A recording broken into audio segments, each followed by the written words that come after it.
Welcome to Old Testament in a Year. Day 300. Jeremiah 39. In January of the 9th year of King Zedekiah's reign, King Nebuchadnezzar of Babylon came with his entire army to besiege Jerusalem. 2.5 years later, on July 18, in the 11th year of Zedekiah's reign, a section of the city wall was broken down. All the officers of the Babylonian army came in and sat in triumph at the middle gate. Nergal-Sharezer of Samgar and Nebo-Sarsekim, a chief officer, and Nergal-Sharezer, the king's advisor, and all the other officers of the king of Babylon. When King Zedekiah of Judah and all the soldiers saw that the Babylonians had broken into the city, they fled. They waited for nightfall, and then slipped through the gate between the two walls behind the king's garden and headed toward the Jordan Valley. But the Babylonian troops chased them and overtook Zedekiah on the plains of Jericho. They captured him and took him to King Nebuchadnezzar of Babylon, who was at Riblah in the land of Hamath. There the king of Babylon pronounced judgment upon Zedekiah. The king of Babylon made Zedekiah watch as he slaughtered his sons at Riblah. The king of Babylon also slaughtered all the nobles of Judah. Then he gouged out Zedekiah's eyes and bound him in bronze chains to lead him away to Babylon. Meanwhile, the Babylonians burned Jerusalem, including the royal palace and the houses of the people, and they tore down the walls of the city. Then Nebuzaradan, the captain of the guard, took as exiles to Babylon the rest of the people who remained in the city, those who had defected to him, and everyone else who remained.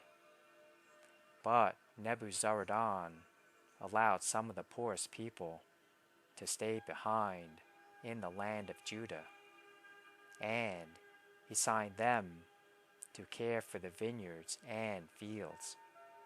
King Nebuchadnezzar had told Nebuzaradan, the captain of the guard, to find Jeremiah. "See that he isn't hurt," he said. "Look after him well, and give him anything he wants."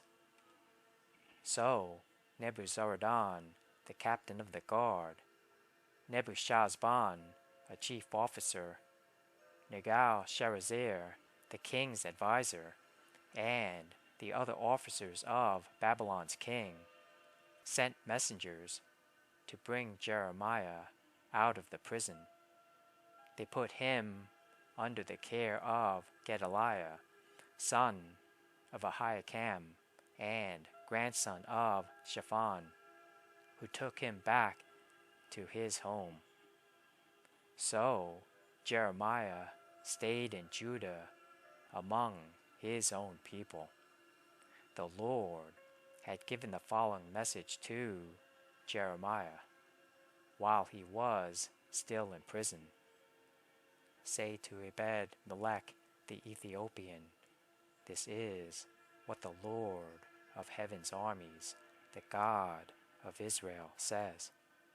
I will do to this city everything I have threatened. I will send disaster, not prosperity. You will see its destruction. But I will rescue you from those you fear so much?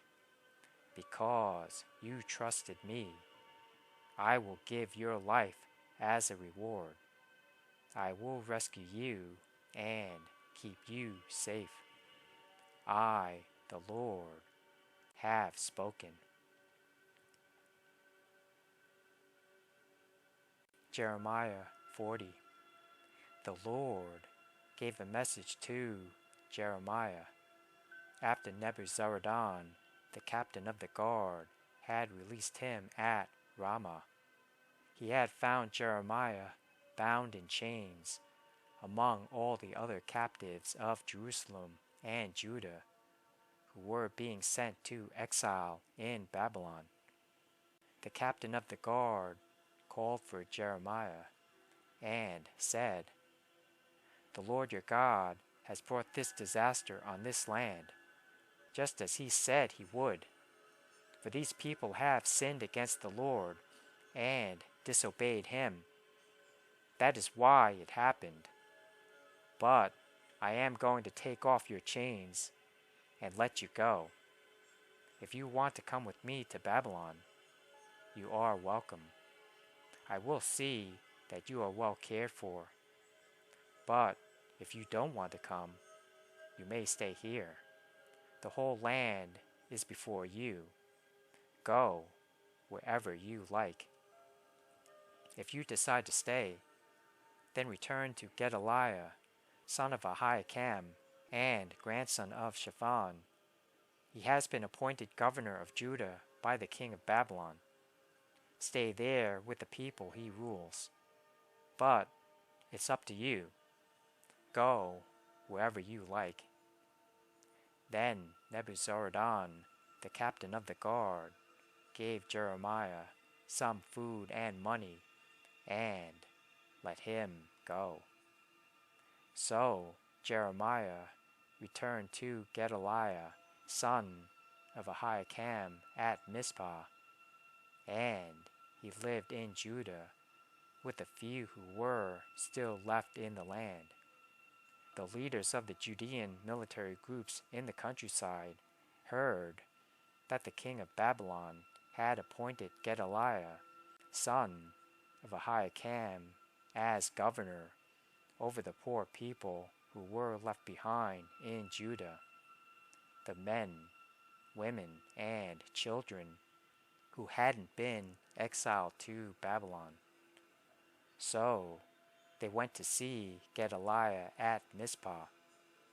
These included Ishmael, son of Nethaniah, Johanan and Jonathan, sons of Kareah, Seraiah, son of Tanhumeth, the sons of Ephi, the Netephathite, Jezaniah, son of the Makathite, and all their men. Gedaliah vowed to them that the Babylonians meant them no harm. "Don't be afraid to serve them. Live in the land and serve the king of Babylon, and all will go well for you," he promised. "As for me, I will stay at Mizpah to represent you before the Babylonians who come to meet with us. Settle in the towns you have taken, and live off the land. Harvest the grapes and summer fruits and olives, and store them away."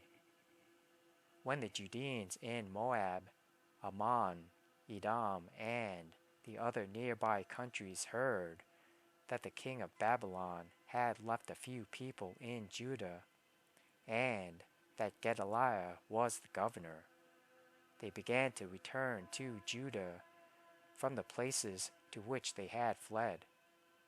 They stopped at Mizpah to meet with Gedaliah, and then went into the Judean countryside to gather a great harvest of grapes and other crops. Soon after this, Johanan, son of Kareah, and the other military leaders came to Gedaliah at Mizpah. They said to him, "Did you know that Baalis, king of Ammon, has sent Ishmael, son of Nethaniah, to assassinate you?" But Gedaliah refused to believe them. Later, Johanan had a private conference with Gedaliah and volunteered to kill Ishmael secretly. "Why should we let him come and murder you?" Johanan asked. "What will happen then to the Judeans who have returned? Why should the few of us who are still left be scattered and lost?" But Gedaliah said to Johanan, "I forbid you to do any such thing, for you are lying about Ishmael."